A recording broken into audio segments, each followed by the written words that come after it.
کہ وہ قومیں آج ہم سے کہاں آگے چلی گئیں، جن کو انہوں نے نہ کبھی کشکول اٹھایا تھا، نہ کبھی توڑا تھا، اور ہمیں آج بھی ہمیں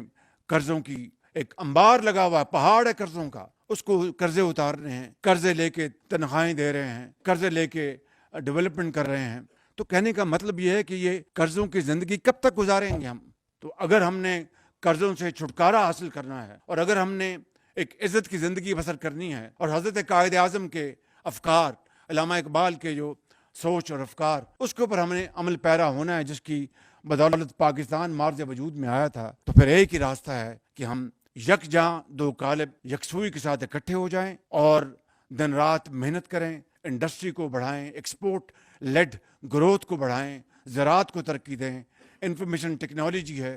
اس کو آگے لے کے جائیں۔ یہ وہ 4-5 آپ کے اہداف ہیں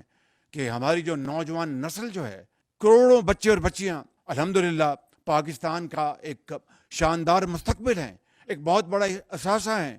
ان کو ہم اسکل ٹریننگ دیں، پاکستان کے اندر بھی اور باہر بھی، وسٹاز آف اپرچونٹیز۔ اور آئی ٹی وہ سیکٹر ہے جو زراعت کے ساتھ پاکستان کی جو معیشت ہے اس کا پہیہ بہت تیزی سے گھما سکتا ہے۔ اس لیے آج ہم نے آئی ٹی کے بھی یہاں پر عظیم جو معمار ہیں ان کو بھی ہم نے دعوت دی۔ تو یہ تھا اور یہ ہے وہ مقصد آج کی اس محفل کا۔ اور میں اس بارے میں یہ سمجھتا ہوں کہ ہم نے جہاں پر بجلی،